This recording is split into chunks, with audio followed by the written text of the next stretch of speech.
Pak Lukas, tadi disampaikan oleh Mas Randy, harusnya pengadilan yang punya hak untuk menentukan ijazah seorang Jokowi. Jadi apa yang Anda harapkan dari sidang KIP? Ya, pertama karena perspektif kami itu Indonesia itu mestinya negara demokrasi, bukan negara otoriter, bukan rezim ketertutupan, rezim ketergelapan, apalagi rezim sesat.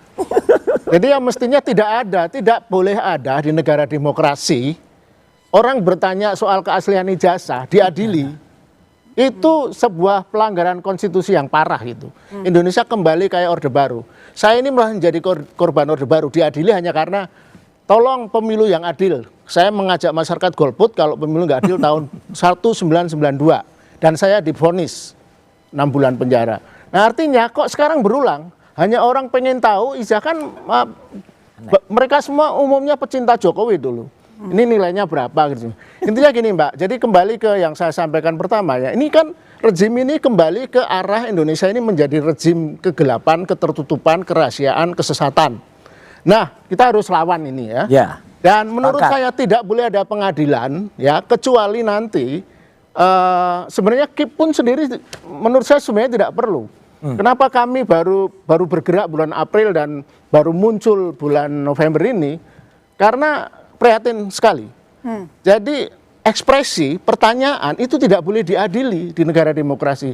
Nah sebenarnya kalau di negara-negara yang modern, negara benar, ya kalaupun pihak yang terkait Jokowi dalam hal ini tidak bersedia memberikan ijazahnya, dia harus dipaksa untuk memberikan, kemudian negara ini melalui DPR atau melalui kehakiman membentuk apa yang disebut peer review.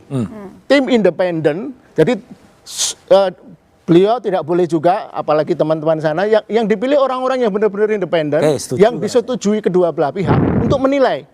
Dan case close, akan ketahuan di situ asli atau palsunya. Dan Kompas ini agak bias nih. Judulnya Sidang Sengketa Informasi Ungkap Keaslian. Kenapa bukan ungkap kepalsuan? Nah, tapi problemnya yang Mas siapa tadi namanya? Rembo.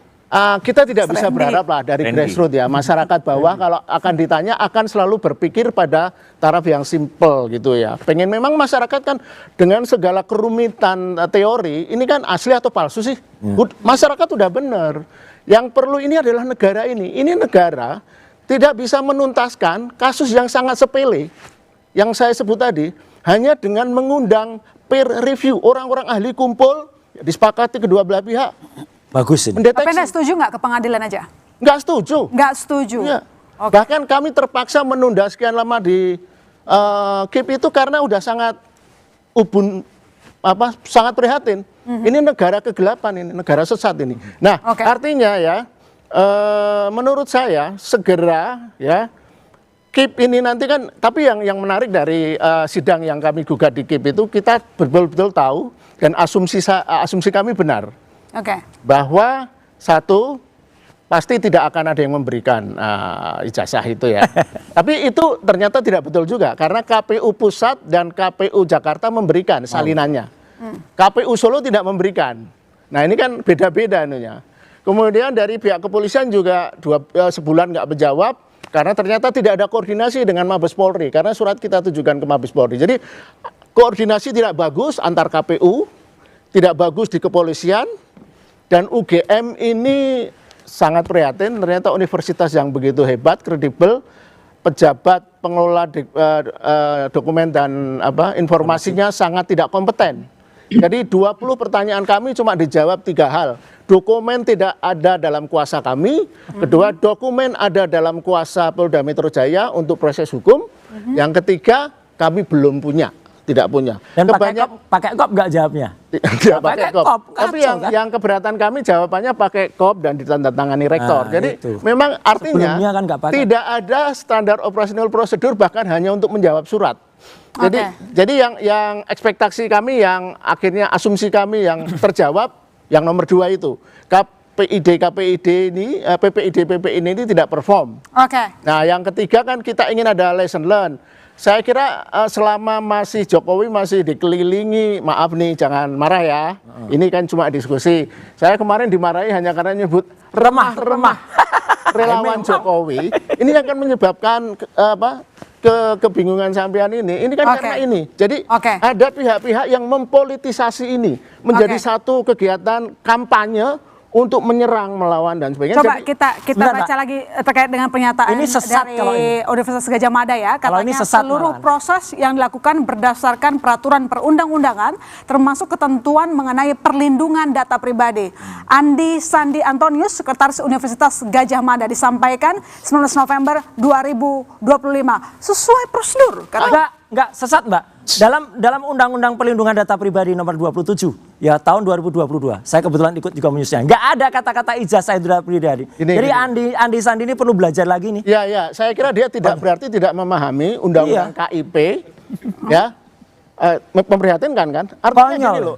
Lagi pula begini, kalaupun memang ada satu pengecualian di dalam undang-undang KIP itu, ada 8 item, salah satunya terkait dengan data pribadi. Oke. Tapi data pribadi itu harusnya sudah dipahami tidak berlaku untuk siapapun publik. yang sedang berusaha mencari jabatan publik. Iya. Aduh. Misalnya pejabat publik itu kan harus melaporkan kekayaannya.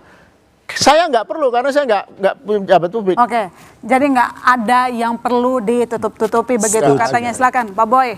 Terbuka saja, mintanya yang terang-terang aja. Ya ini ngomong terus Jabat terang aja publik nih, soalnya. abang-abang ini ngomong ke siapa sebetulnya tujuannya. Sampean. Ya, kalau menurut Supaya saya terang. yang omong-omong ini istilahnya omong-omong aja, nggak bisa apa yang Anda minta, apa yang Anda inginkan tidak bisa terjadi. Karena itu Anda tidak bisa negara marah. kegelapan. Anda nggak bisa marah karena KIP jelas dengan aturannya sendiri, dia laksanakan dengan aturan sendiri. Pidana. Yang Anda lihat itu kan pernyataan orang. Anda mengkritisi boleh dong, kritisi aja. Oh, iya udah sudah saya kritisi. Ya tadi. kritisi, tapi jangan kritisi Majelis jangan cara Komisioner apa. kemarin menegur UGM, menegur KPU Solo, menegur Polda. Ya, Karena mereka nggak perform dan ditegur, pasti Anda nggak paham. saya rasa. teguran UGM itu punya kapasitas untuk menjawab. Dia menjawab sudah secara lengkap, komprehensif. Emang Dan Anda semua baca barang-barang itu jawabannya? sudah disita oleh Polda. Anda baca Ya, Anda jawabannya. jangan lupa sudah disita di Polda loh. Apa? Barang-barang semua itu yang Anda minta itu sudah disita di Polda. Oh, iya. Anda nggak bisa minta ke Polda lagi. Ijazah yang sudah disegel di Polda kemudian dikeluarkan agar Jokowi bisa Oh nggak menemukan bisa, Projo. itu proses penyidikan itu loh, nggak bisa. faktanya begitu. Itu kuap 44 Anda baca situ. Barang-barang disita oleh penyidik tidak bisa dipinjamkan sekali. Makanya ketika di pertanyaannya Solo, Projo, kenapa 2 minggu Projo lalu. bilang kalau itu ijazahnya ditunjukkan? Ditunjukkan. Projo. Nggak ada. Ditunjukkan, oh, Pak Jokowi sudah tunjukkan kok. Ribet Loh enggak, banget. dia bilang barusan ditunjukkan itu Budi Ari. Ya nggak Ya baca. tanya Dia nggak baca. Projonya, Aduh, jangan parah abang ini Jokowi diserang. sudah tunjukkan loh. Iya. Pak Jokowi sudah menunjukkan ijazahnya. Jadi 2 minggu Yang lalu, Anda minta itu sudah 2 ditunjukkan, minggu lalu, bukan tidak pernah ijazah ditunjukkan. itu ditunjukkan Ya. Jokowi kepada Projo ketika mereka Kalau nggak Kata salah ya, ini di update-nya Budi Ari sampaikan bahwa itu nggak benar kok. Oh, Ya gimana, bohong lagi Baik, itu Budi Ari. tahan silakan. dulu, Ya, tahan makanya dulu. silakan. Pertanyaannya Bukan Budi adalah Arinya, apakah jangan serang di sini. titik terang Judi dari Ari sidang KIP? dalam Kami kasus sudah kembali judi saudara online. tetap di Bola Liar. Marah sama Budi ya.